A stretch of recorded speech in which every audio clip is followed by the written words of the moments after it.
Bonjour à toutes et à tous et bienvenue dans nos têtes, le podcast qui explore ce qui nous façonne, nous hante et nous élève. Aujourd'hui, on s'attaque à un phénomène à la fois discret et ravageur. Un sentiment qui s'infiltre dans les esprits les plus brillants et investis. Et qui, pourtant, reste souvent tabou. Je parle du syndrome de l'imposteur. Alors, installez-vous bien, on plonge dans le sujet.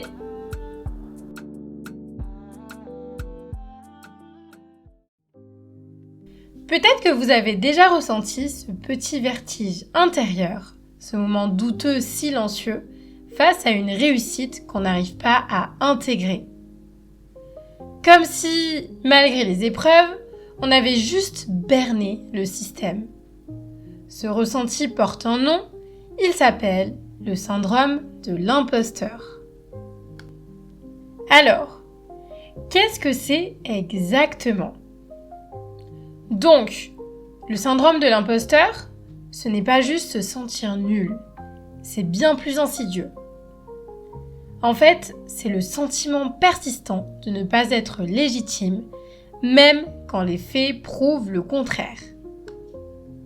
On peut avoir réussi un concours, décrocher un job, reçu des compliments, et malgré tout, avoir la sensation d'avoir usurpé sa place.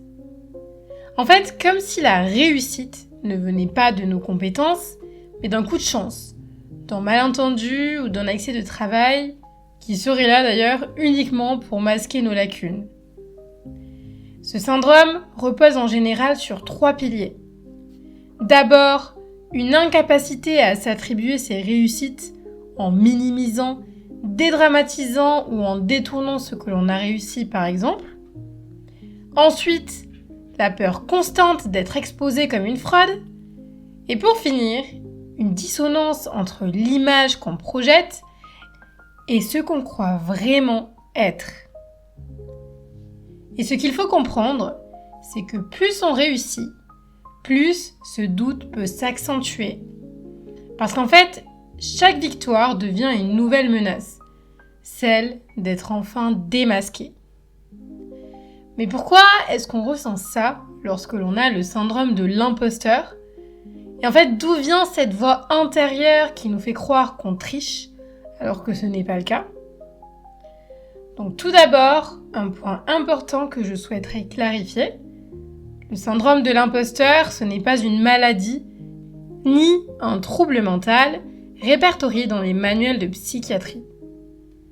En fait, c'est un phénomène psychologique, un ressenti ou une expérience intérieure qui peut aller de la gêne occasionnelle à une souffrance chronique.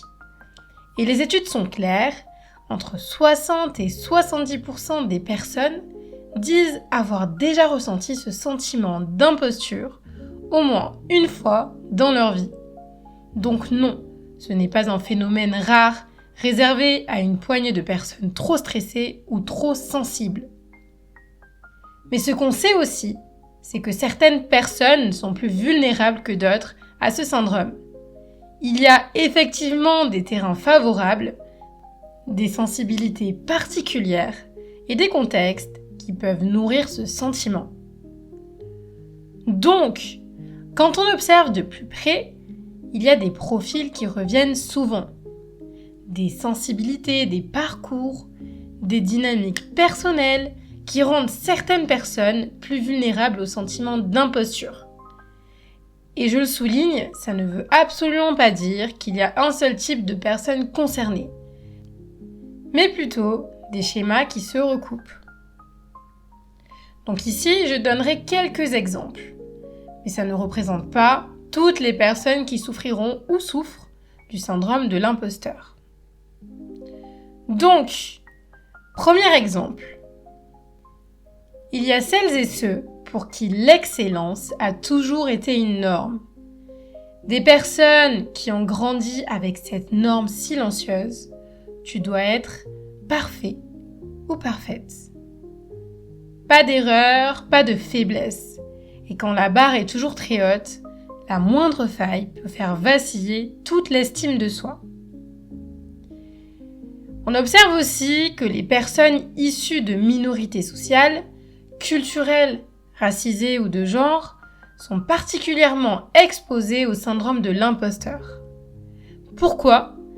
Tout simplement parce qu'elles grandissent et évoluent dans des environnements où elles doivent constamment prouver qu'elles méritent d'être là. Elles doivent souvent fournir 2 fois plus d'efforts pour atteindre ce que d'autres obtiennent plus facilement. Et à force de se battre pour frôler une norme qui ne les inclut pas toujours, ces personnes peuvent perdre de vue leurs propres valeurs. Le message implicite qu'elles reçoivent, c'est qu'elles doivent compenser leurs différences pour être acceptées. Et dans ces conditions, la réussite ne semble jamais vraiment acquise. Elle paraît conditionnelle, fragile, et en fait comme un équilibre temporaire. Un autre profil qu'on retrouve, c'est les gens en transition. Ceux qui entrent dans un nouveau rôle, un nouveau poste ou un nouvel environnement. Le changement, même s'il est voulu ou positif, vient très souvent réveiller des insécurités anciennes, comme si la nouveauté remettait tout en cause. Et puis bien sûr, il y a les perfectionnistes. Ceux pour qui l'effort n'est jamais suffisant, ceux qui voient dans chaque réussite une exception et dans chaque erreur une preuve de leur incompétence. Donc, comme je l'ai dit, ces profils ne sont pas figés et on peut en combiner plusieurs. Mais ce qu'ils ont souvent en commun, c'est un rapport profondément altéré à l'estime de soi. Pas juste un doute passager, mais une construction intérieure fragilisée. Et en fait, ces personnes peinent à intégrer leur réussite dans leur perception d'elles-mêmes. C'est comme s'il y avait un fossé entre ce qu'elles font et ce qu'elles croient valoir. Elles doutent non pas de leurs actes en tant que tels, mais de leur légitimité à les accomplir. Et en fait, cette faille dans l'estime de soi devient le terreau du syndrome de l'imposteur. Tout semble fragile, contestable et temporaire. On a beau réussir, cette réussite ne vient jamais confirmer une valeur personnelle stable. Donc si vous voulez aller plus loin sur ce point, je vous recommande vivement d'écouter les épisodes 1 et 2 du podcast où j'y explore en profondeur ce qu'est l'estime de soi, comment elle se construit et comment elle se distingue de la simple confiance en soi. Et surtout, pourquoi elle est si centrale dans notre rapport au monde et à nous-mêmes. Donc, c'est bien pour ça que le syndrome de l'imposteur est si difficile à déloger. Il ne repose pas sur un fait rationnel, mais sur une mémoire affective. Une construction identitaire lente, discrète, mais puissante. En fait, c'est une manière d'être au monde qui s'est bâtie dans l'ombre, souvent bien avant qu'on en prenne conscience. Et ce qui est frappant, c'est que les personnes touchées par ce syndrome sont souvent très compétentes, très investies et très consciencieuses. Donc voilà, il n'y a pas un type d'imposteur, il y en a plein. Et c'est pour ça que c'est si important d'en parler. Parce que derrière le masque de l'assurance, du sourire et de la réussite apparente, il peut y avoir ce sentiment tenace, celui de ne pas mériter sa place. Alors maintenant, on va entrer dans le cœur du mécanisme. Parce que le syndrome de l'imposteur, ce n'est pas juste une pensée ou une sensation qui passe. C'est un cycle, un engrenage mental et émotionnel qui peut se répéter encore et encore, parfois des années durant, sans qu'on en prenne conscience. Tout commence souvent par un événement déclencheur. Et ce déclencheur, ce n'est pas forcément un événement énorme. Ça peut être quelque chose d'aussi simple qu'un compliment inattendu, une reconnaissance publique ou une tâche qu'on nous confie et qu'on n'avait pas prévue. Et là, une tension interne s'installe. Une petite voix intérieure commence à murmurer. Il se trompe sur moi. J'ai été surévaluée. ils vont finir par s'en rendre compte. En fait, ce n'est pas juste du stress, c'est un doute existentiel. Suis-je vraiment à ma place ? Et à ces moments-là, 2 stratégies classiques se mettent en place. D'un côté, on a la procrastination défensive, où en fait on évite, on repousse, on s'éloigne de la tâche, souvent par peur de confirmer qu'on n'est pas capable. Et de l'autre, on observe le surinvestissement anxieux. On va passer un temps démesuré à préparer, réviser et peaufiner. En fait, travailler jusqu'à l'épuisement parfois, avec l'espoir de compenser ce sentiment d'incompétence intérieure. Mais ce qui est commun aux deux, c'est la peur d'être exposé.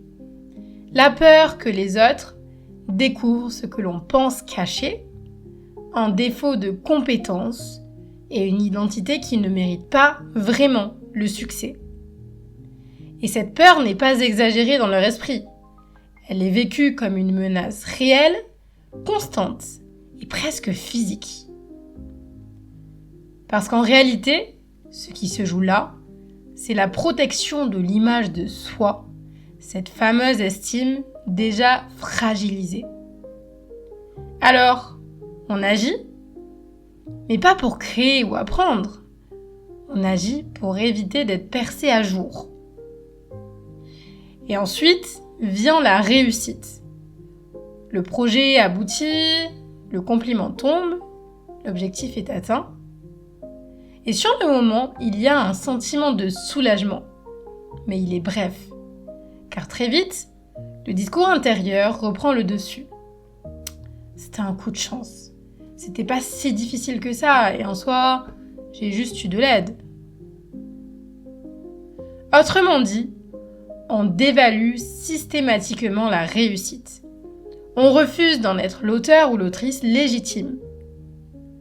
Et ce déni de soi vient renforcer le sentiment d'imposture qui recommence à la prochaine situation. Et en fait, ce cycle est alimenté par un certain nombre de distorsions cognitives. D'abord, une tendance à surestimer les autres. On pense qu'ils sont naturellement plus compétents, plus sûrs d'eux, plus brillants. Mais aussi à se sous-estimer soi-même, en ne voyant que ses hésitations et ses peurs. Ensuite, il y a ce perfectionnisme rigide où la moindre erreur est vécue comme un échec total. Et bien sûr, cette hypersensibilité au jugement, on vit dans la peur constante d'être exposé, démasqué et critiqué. Et le problème, c'est que ce fonctionnement peut devenir un schéma de vie, une boucle. Et plus on avance dans la vie sans le déconstruire, plus il s'installe profondément. C'est pour ça que le reconnaître est une étape essentielle. Mais alors, que faire et comment sortons de ce piège intérieur qui mine notre rapport à nous-mêmes ? Alors déjà, il n'y a pas de recette magique, mais il existe des pistes solides. Donc comme je l'ai dit tout à l'heure, la première étape, c'est la prise de conscience. Et ça vaut pour tout. Car prendre conscience de ce qui ne va pas chez nous, c'est déjà 50% du travail. Ensuite, réussir à comprendre, intégrer que ce doute, cette sensation d'être illégitime, ce n'est pas la réalité. C'est un prisme, un filtre déformant qu'on a intégré. Et rien que ça, c'est déjà énorme. Ensuite, vient le travail de reconstruction. Ça passe souvent par un accompagnement thérapeutique, pas forcément long mais régulier, pour questionner ces croyances ancrées, ces injonctions intérieures qui dictent notre valeur. D'ailleurs, la plupart des personnes touchées par le syndrome de l'imposteur ont construit leur identité autour de l'idée qu'elles doivent mériter l'amour, l'acceptation et la reconnaissance. Il faut donc réapprendre à s'accepter inconditionnellement, à dissocier la valeur personnelle de la performance. Un autre levier, c'est de travailler sur l'auto-attribution. En gros, c'est apprendre à se reconnaître comme acteur ou actrice de ses succès. C'est pas juste dire « j'ai eu de la chance », mais aussi pouvoir se dire « j'ai été compétente, j'ai persévéré, j'ai fait preuve de créativité ». En fait, c'est reprendre possession de ses actes. Et enfin, il faut parfois déconstruire tout un système de pensée. Apprendre à tolérer l'imperfection, à redéfinir l'échec comme une étape et à sortir du fantasme de la performance constante. Tout ça, ce sont des processus longs mais puissants. Parce qu'en fait, ils touchent au cœur de notre rapport à la valeur, au mérite, à la honte et surtout à l'amour de soi. Donc avant de finir, je te conseille fortement d'aller écouter mon épisode 1 et 2 du podcast lié à l'estime de soi. Je l'ai déjà dit tout à l'heure, mais effectivement, la base de cette reconstruction est liée à part entière à l'estime que l'on a pour soi-même, et donc à la valeur que l'on s'attribue. Voilà, c'est tout pour aujourd'hui. J'espère que cet épisode t'a permis de mieux comprendre ce qu'est le syndrome de l'imposteur. Dans le prochain épisode, je parlerai d'un syndrome tout aussi connu et très répandu. Le syndrome du sauveur. Merci d'avoir écouté cet épisode. Et n'oublie pas, tu es suffisant et suffisante, exactement tel que tu es. Je te souhaite une très belle journée.